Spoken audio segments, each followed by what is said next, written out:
Welcome to the Las Vegas Where and What to Eats podcast, brought to you by Caddy, a social media app for foodies like me. Stay tuned until the end of the episode for a special deal from our guest. So today's guest is John Simmons. John Simmons from Firefly. John, why don't you tell us a little bit about Firefly? The famous Firefly? Yeah. We just celebrated our 20th birthday in July, so it's been a long time. I opened it when I was 12. Sounds about right. Sorry, yeah. So yeah, a real go-getter. But I'm proud of the new spot. We just moved our original location. Well, this is our second big move. Like we originally were in a place on Paradise Road. Okay. And then our lease came up after 10 years. We needed a bigger place, so we moved a couple doors down. And then we stayed there for 10 years, and now we moved into our new location around the corner on Flamingo. Okay. And it's turned out really nice. So how many locations do you have in town? I have two. Two locations. So I have the one down near the Strip, which is on Paradise Road. They used to call it Restaurant Row back in the day, but I don't think they call it that anymore because, I think it's like every casino now has so many restaurants. It's true. Yeah. Like, we were next door to this Ruth Chris Steakhouse that was popular for many years, but, people would take a cab from the Strip to come to Ruth Chris, Yeah.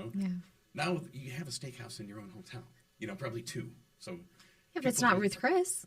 Right. Ruth Chris isn't even there anymore, yeah. So it's interesting, just the evolution of the dining scene in town. But we're still there, still kicking. After 20 years? After 20 years. Wow. And I have another location we opened up in 2019, right before all hell broke loose. And that's in the Southwest. That's okay. Buffalo and Warm Springs. And that place is cute. It's like small, more intimate, but fun. The Firefly to me is fun. It's about the energy. It's about, I always wanted sight lines. I want people to be able to see other people, so the whole room kind of comes together. Yeah. People having fun and talking and drinking sangria and eating and passing around dishes and sharing. I mean, it's a communal kind of experience, And Firefly is tapas. Tapas, yes. Not topless. Not topless. No. Not a brothel. Not Not yet. No. No, but when I first opened, nobody knew what the heck tapas were. So I swear, everybody that I told that it was a tapas restaurant, and I would explain even, I'd be like, tapas, they're small plates from Spain, that's the way they eat, and you drink and you eat and you share the food, and they would be looking at me nodding their heads, and then they'd be like, so the servers don't have any shirts on? So topless? Yeah, because they weren't even listening, they were just picturing. Yeah. But no, it's tapas. The small plates from Spain. It's crazy to think that people don't know what tapas are. I know, but 20 years ago, we were the first tapas restaurant in town. Really? Yeah. And I came from Chicago. I worked for a Spanish chef for many years, and he had tapas restaurants in Chicago, and I love tapas, and that's the way I like to eat. I moved here in 1999, single guy, didn't know anybody really, so on my days off, or my day off probably, really. When you were 12, right? When I was 12. You were 12, yeah. Right, yeah. I had a fake ID, so. No, but I wanted to go out. I wanted to go check out all the restaurants in town. So I would go to a cool restaurant on the Strip, and I would sit at the bar, and I eat a bunch of appetizers. Yeah. It's like, I don't want to get like a big steak and baked potato and, giant entree. I want to try as many things as I can, And so then that's where the idea came from. I was like, there's no tapas restaurant here in town. And it's just a different way to eat, and it's fun. Yeah. You grew up in Chicago? I grew up in Chicago. Okay. I mean, the culture there is so different than here, too. Yeah. Yeah. Here it's a melting pot, but there is really a melting pot, I would say. Yeah, there's all kinds of different things. I mean, so many different neighborhoods, different ethnicities. And, I mean, you go to certain parts of town in Chicago and nobody speaks English. They only speak, like, Polish or their native language. Yeah. I'm from Boston, so that's, like, the same way. Like, in Boston, around Boston, it's just so many different types of cuisine and cultures and everything. And when you said, oh, nobody heard of tapas, I'm like, what are you talking about? Like, tapas have been around for a long time. Yeah. Well, I mean, Vegas, at least in the past, has always been kind of like 10 years behind the trends, I think, a little bit. Yeah, especially when it comes to food. Yeah. But I feel like now, yes, we're progressing in a more gentrified way. Sure. Do you want to say that? We'll take yeah, it. we'll take We're that. gentrifying. We're gentrifying? We're bougifying. Yes, we're being getting bougie. bougier. Yeah. Well, I mean, there's two Las Vegases. You know that. Yes. There's the Strip. Yes. That's where all the tourists are, and then there's the town where Yeah. we live. Yep. You know, so for the longest time, I mean, all the good restaurants were on the Strip. Yeah. I mean, I was one of the first people, like chefs who came here from out of town, who opened up a place, a local place, you know. And I also had one on West Sahara, and I had one in Eastern and Henderson for a while. But now there's tons of people. A lot of these chefs have been opening up their own places. It's pretty cool. Yeah. I mean, I think the first was the husband and wife who opened Rosemary. Remember them? It was on West Sahara for a long time.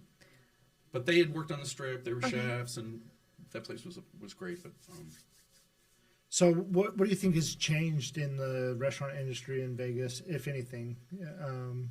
so much. Yeah. I mean, again, there's two different things happening, two different dynamics. The Strip is becoming more and more like Disneyland. Yeah. You know, and like they ship in all of these concepts, these high-end concepts from New York and from LA and from around the world. You know, and these big chefs who fly in Bobby Flay. every 6 months. You know, make an appearance. You know, like And Gordon Ramsay. yeah, and Gordon Ramsay. How many? He's probably got. I think he's got like 8 A restaurants. ton. Yes. Tons of them. Yep. Yeah. Yep. Guy Fieri and all these guys. Yeah. Yeah. So, I mean, but what that does is it makes it less and less, to me, like enticing for the locals to want to go down to the Strip. Mm-hmm. You know, it's overpriced. There's these big, goofy restaurants with, you know, that cost too much money, and you have to pay to park, and you have to endure the traffic and the crowds, and you got to park in the parking garage, and then Gotta walk for 10 minutes just to get to the restaurant. I feel it. I get it. Yeah. Yeah, just to eat some recycled garbage and have all the money just go in a big tube back to New York. You know, like there's this big like vacuum tube that just sucks all the money out of Vegas and goes back. I hate that. You know. Yeah. But a lot of the chefs like me, you know, we've called this place home now, and we see that there is a demand and an opportunity. Like I could have never done what I did in Chicago. Like you can't just get a liquor license. Like, Oh yeah, no. they don't give out new ones. They give out like a handful, and they have a lottery system. Yep. So you have to buy somebody else's existing license for hundreds of thousands of dollars. You know, and Crazy concept, right? I mean, yeah, why not just give it to them? right. See, but they're not building new stuff in Chicago. Yeah. It's like it's already built out. Yes. Like Yeah. Vegas is creating new neighborhoods like every year. I mean, Like Inspirata. Right. Like, what was that? where do these things come No. from? Yeah.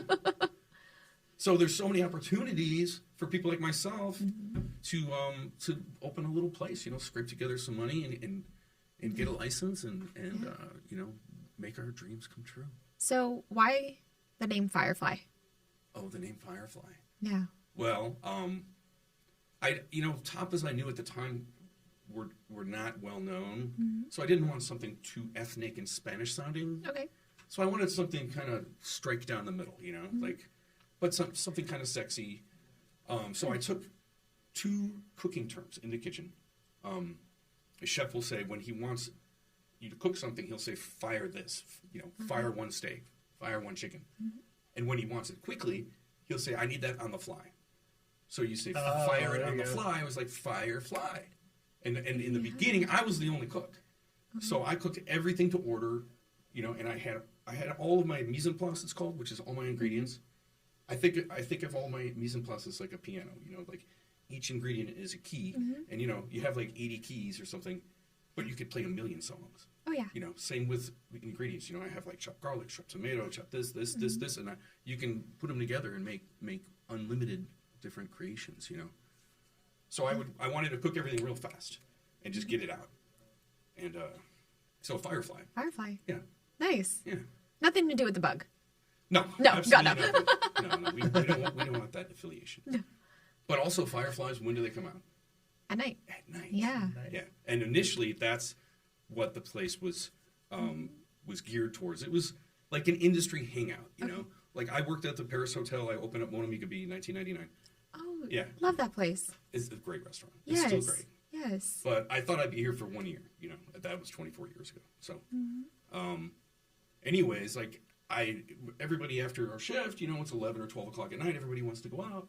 you know, all the servers have pockets full of money, and all the cooks want to go grab a beer, and you know, it's like, yeah, you can go to some local, you know, like poker bar and get a cheeseburger, and you know, those places bar were full food. of smoke at the time, you know. But that's, you know, we work in the restaurant business. We want good food. We don't want just some, you know, reheated frozen cheeseburger, you know. But also, everybody lived on different parts of town. You know, people live in North Las Vegas, people live in Henderson, and Summerlin, and East Side. So I was like, man, there should be a cool place located close to the Strip where all of the industry people could hang out after work, you know. We need a miracle to find a decent restaurant. Fear not, my weary diners, for I am the dining caddy, and I am here to save you from this culinary catastrophe. Whoa, where are we? Welcome, my friends. This is Firefly, and they are famous for their Spanish tapas. This looks incredible. How do we find places like this? All you do is just pull out your phone, you look for the Dining Caddy app, you can search for restaurants closest to you, and you can find genuine reviews from real customers and discover hidden gems that'll tantalize your taste buds. Well then, my famished friends, are you going to continue to settle for this mediocre meal? James, no more settling. We're gonna download the app and we're joining the Flavor Revolution. Looks like my job is done here. Saved another couple from disaster. So you download the Dining Caddy app today so you can protect yourself from this culinary catastrophe.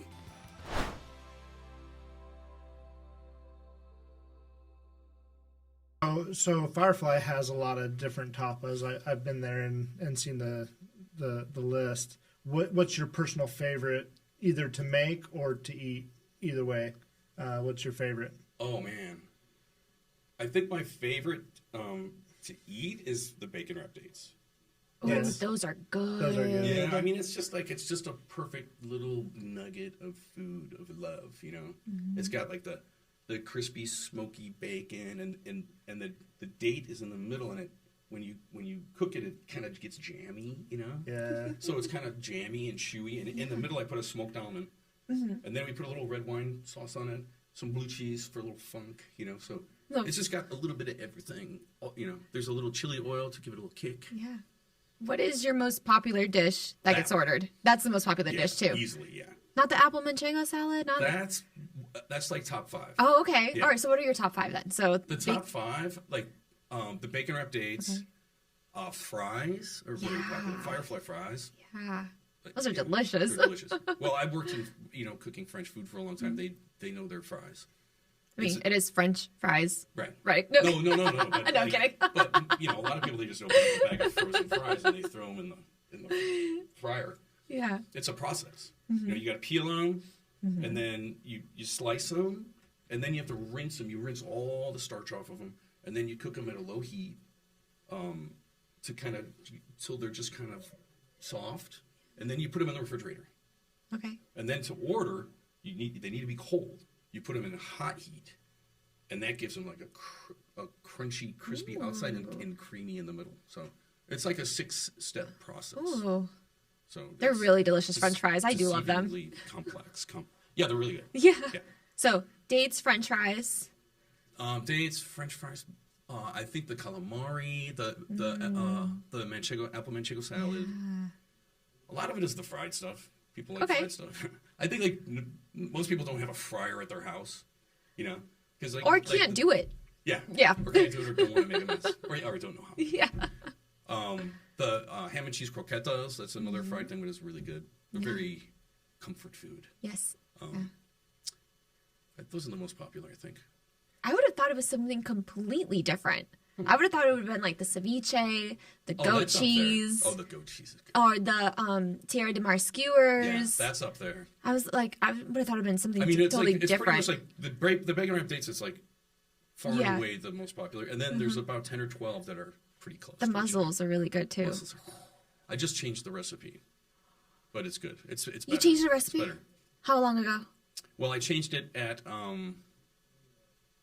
I think I Like, changed don't go it. changing things on us I now. changed it at Flamingo like a couple months ago. Okay. And then I changed it.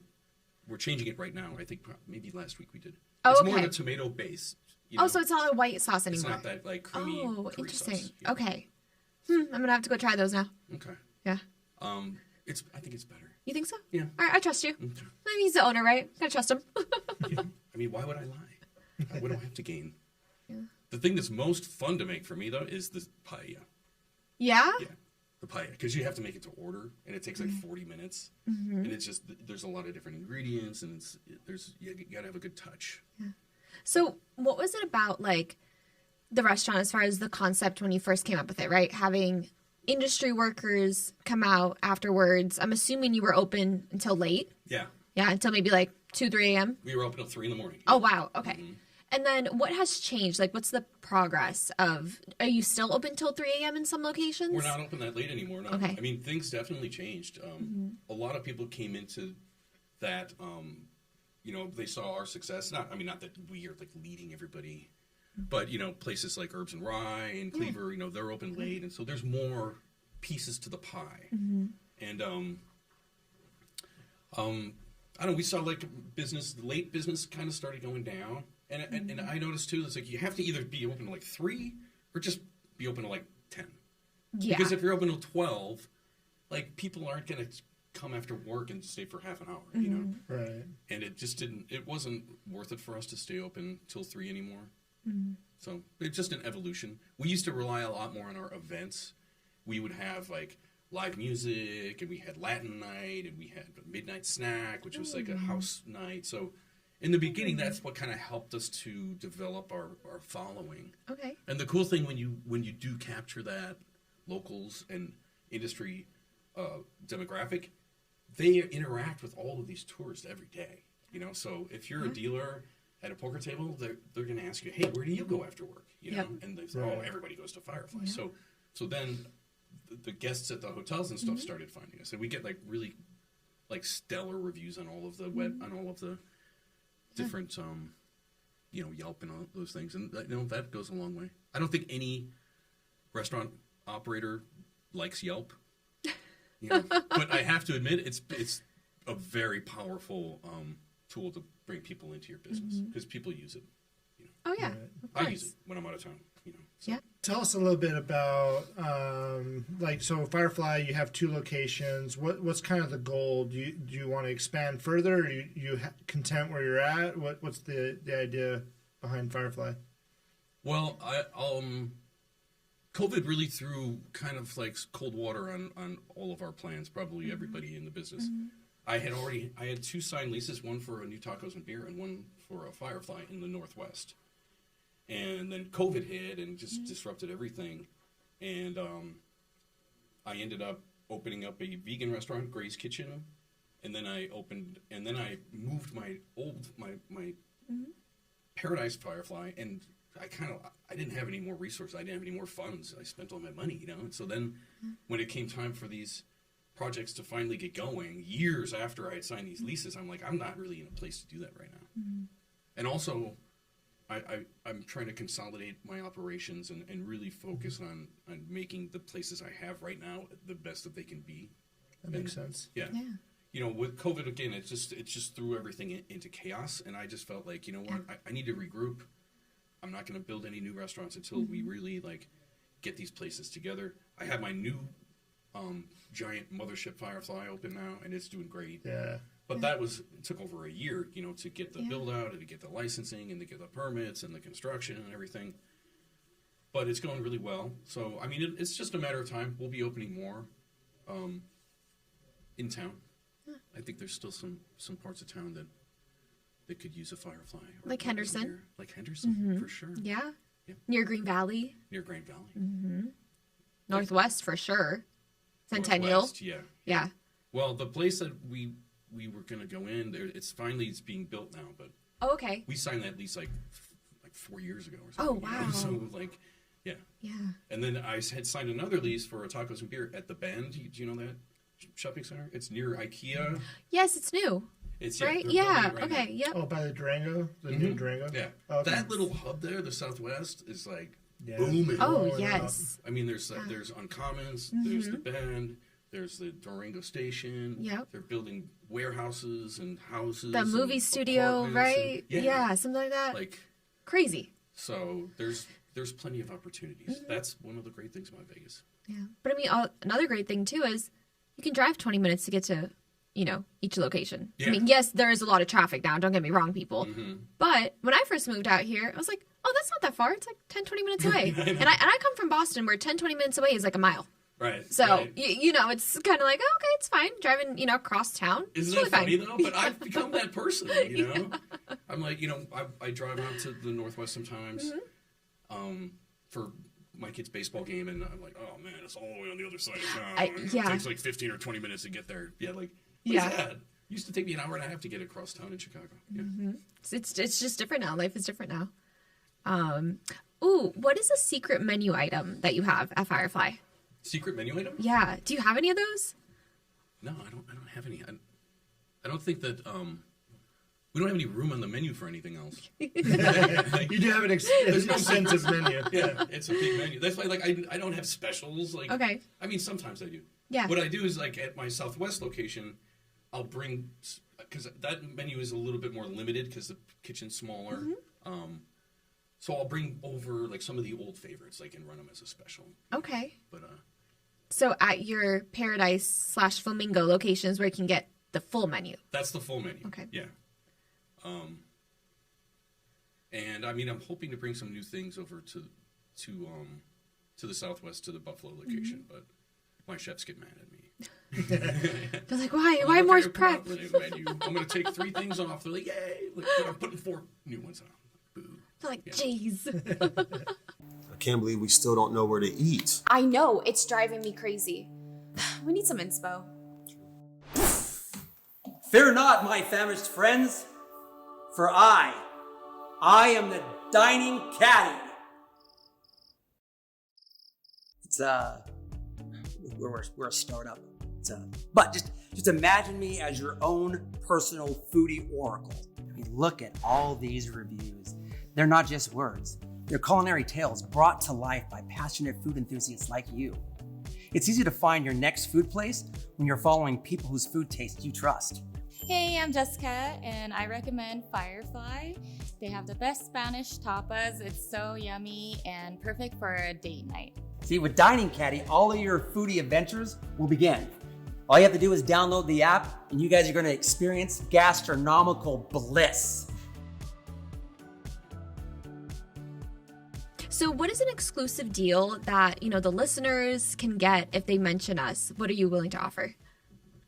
I'm going to give 20% off. Ooh. 20% off your bill anytime. Awesome. No limitations. Spend $100,000. Save $20,000. Yeah. Why not? And what do they have to mention? Just the podcast? Just mention the podcast. Okay. Yeah. No secret word? Maybe there should be a secret word. What do you think? Well, so the app, the Dining Caddy app, Well, Dining actually Caddy. has a QR code or not a QR code, but a code that they can deliver at the restaurant. So I can give you, I'll Let's give do you a that. copy of that. Perfect. And then you can just tell your waiters and waitresses to collect the code honor it, to honor the code.